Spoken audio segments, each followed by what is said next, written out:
আমি কিছুদিন আগে একটা নিউজ দেখলাম, ওই যে লন্ডনে বসে জনাব তারেক রহমান সাহেবকে আমি ধন্যবাদ দিতে চাই।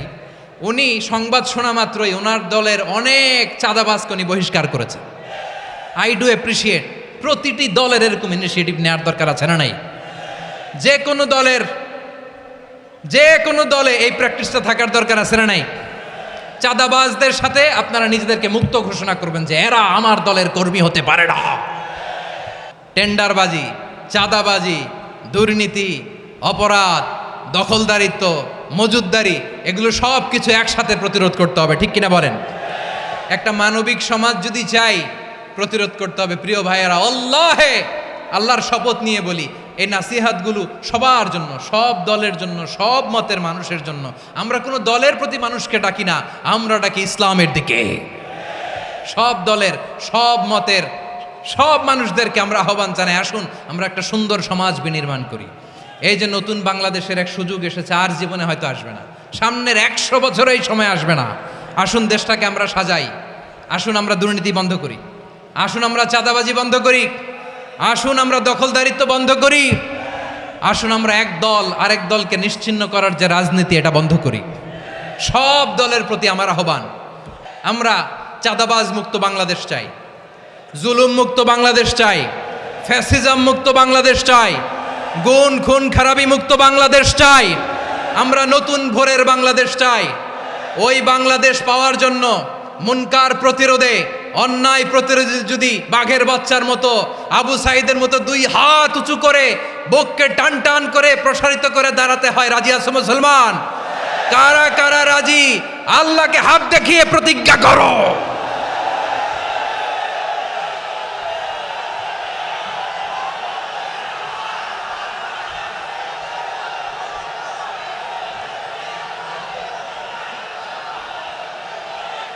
আমার প্রিয় ভাইয়েরা, বসুন বসুন আমার ভাইয়েরা। ওরা ওদের যেই হাত দিয়ে টেন্ডারবাজি করে, চাঁদাবাজি করে, ইফটিজিং করে, দখলবাজি করে, যেই হাত দিয়ে, ওই মুনকার থামায় দেওয়ার জন্য আল্লাহর দিয়ে আমাদেরও 2টি হাত আছে না নাই? আমাদেরও হাত আছে, থামাইতে হবে, থামাইতে হবে, হিম্মত করতে হবে। আমার প্রিয় ভাইয়েরা, না থামালে আমরাই ডুববো শেষমেশ। আমাদের বাঁচার জন্য হইলেও থামাইতে হবে। রব্বুল আলামিন বলেন, ওয়াত্তাকু ফিতনাতাল লা তুসিবান্নাল্লাযীনা যালামু মিনকুম খাসসা। ও আমার গোলামেরা, ওই আযাবকে ভয় করো যে আযাব যখন আমি জমিনের বুকে পাঠাই, শুধু জালেমদেরকেই মারি না, আলেমদেরকেও মারি। আযাব যখন আসে তখন শুধু জালিমই মরে না, আলেমও মরে। জানেন, মুসা আলাইহিস সালামের পায়ে একবার একটা লাল পোকা কামড় দিয়েছে, লাল পিঁপড়া। লাল পিঁপড়া কামড় দিলে খুব আরাম লাগে না? কি লাগে?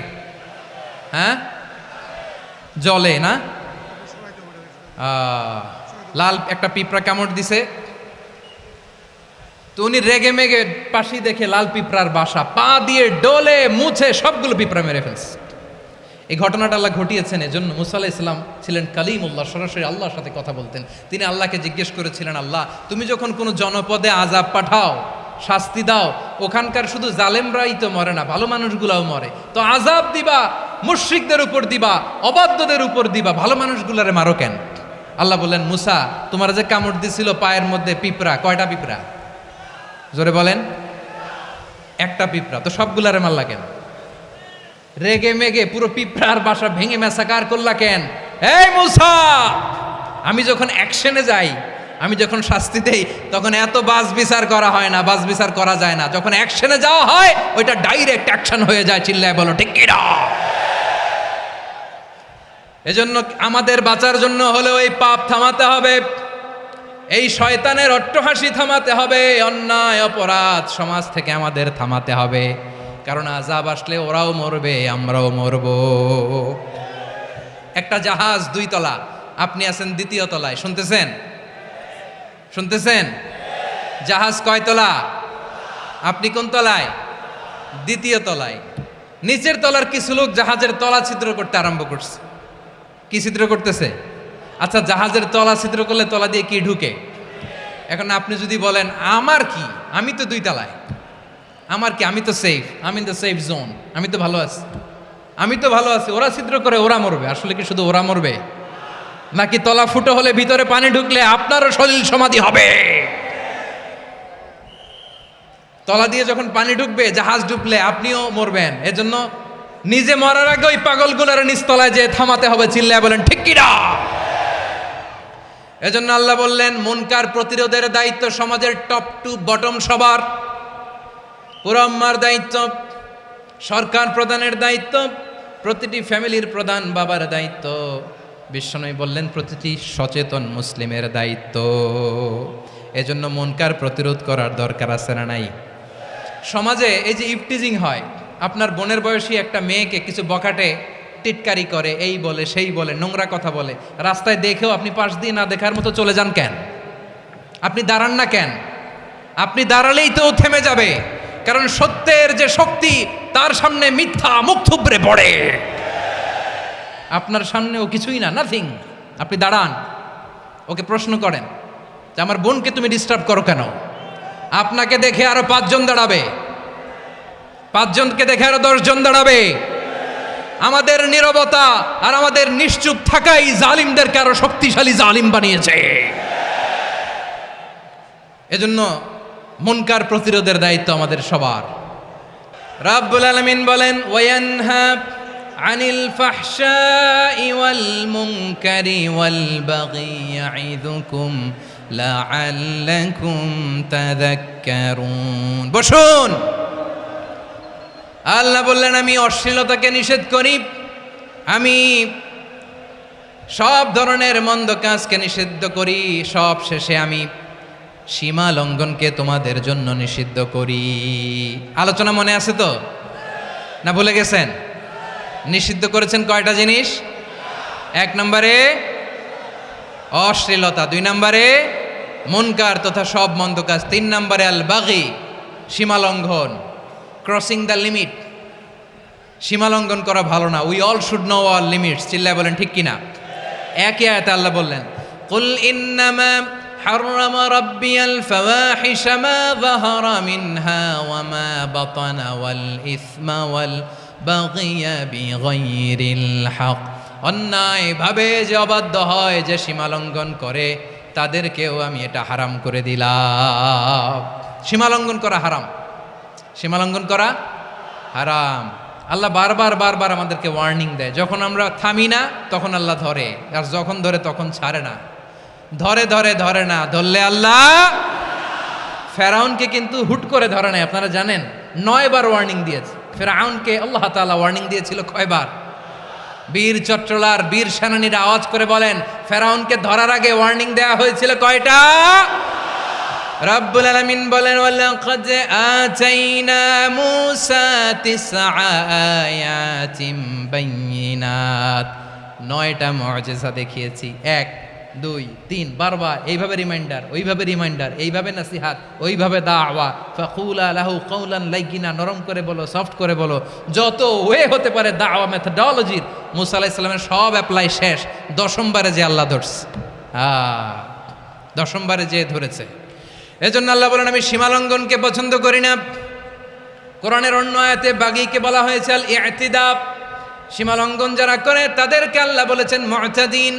وقاتلوا في سبيل الله الذين يقاتلونكم ولا تعتدوا إن الله لا يحب المعتدين। আমি সীমা লঙ্ঘনকারীদেরকে কোশ্চিনকালেও পছন্দ করি না। আমরা যেন সীমা লঙ্ঘন না করি, রাজি আছেন তো? যে কোনো ক্ষেত্রে ইবাদতে যেন সীমা লঙ্ঘন না করি। অনেকে আমরা ইবাদতে সীমা লঙ্ঘন করে ফেলি। বিশ্বনবী সাল্লাল্লাহু আলাইহি ওয়াসাল্লাম যেটা শিখিয়েছেন এর বাইরে যে অতিরিক্ত বুজুর্গ হতে চায়, এরকম আছে না নাই? করা যাবে না, কোনো ক্ষেত্রেই সীমা লঙ্ঘন করা যাবে, এমনকি যুদ্ধক্ষেত্রেও না। বিশ্বনবী সাল্লাল্লাহু আলাইহি ওয়াসাল্লাম বলেন খবরদার যুদ্ধক্ষেত্রেও সীমা লঙ্ঘন করো না।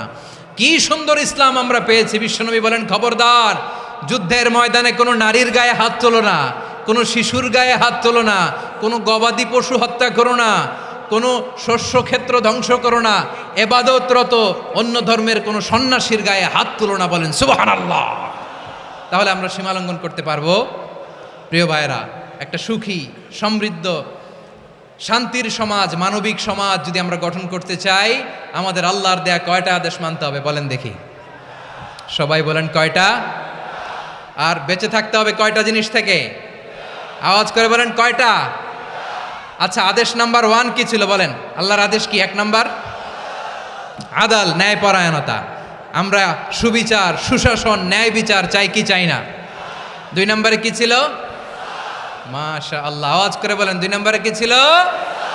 ইহসান, আমরা যেন সবার প্রতি দয়া পরবশ হই, ইহসান করি। 3 নম্বরে কি ছিল?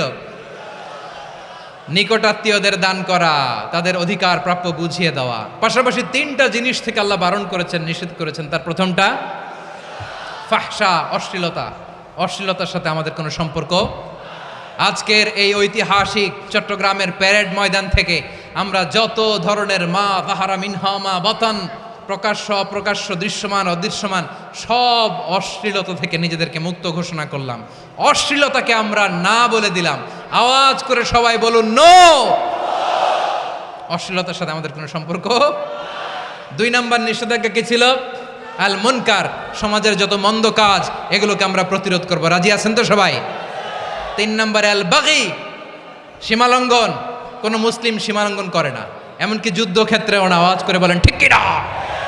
রাব্বুল আলামিন শেষে বললেন ইয়াইদুকুম লাআল্লাকুম তাযাক্কারুন, আল্লাহ তোমাদেরকে উপদেশ দেন যাতে তোমরা শিক্ষা গ্রহণ করো। আমরা উপদেশ দেব, আমরা জোর করে কাউরে কিছু মানাতে চাই না। লা ইকরাহা ফিদ্দিন ওয়া যাক্কির ফাইন্না যিকরা তানফাউল মুমিনিন। উপদেশ দিলে এটা মুমিনদের কাজে দেয়। লাস্তা আলাইহিম বিমুসাইতির ইন্নামা আনতা মুযাক্কির। নবী হে, আপনি রিমাইন্ডার দাতা, আপনি উপদেশ দিবেন। আমরাও বিশ্বনবীর এই হাদিসগুলো থেকে, কোরআনের আয়াত থেকে রিমাইন্ডার, এই কথামালা, বাণীবাহক হিসেবে এই বাণীগুলো আপনাদের সাথে কাছে পৌঁছে দিলাম।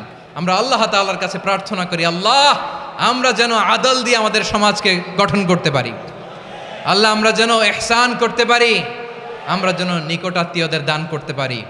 আল্লাহ যত ধরনের অশ্লীলতা, অনাচার, মন্দ কাজ, সীমালঙ্ঘন, অবাধ্যতা থেকে যেন আমরা বেঁচে থাকতে পারি। আল্লাহ তাআলা আমাদের সবাইকে কথাগুলো বোঝার ও আমল করার তৌফিক দান করুক।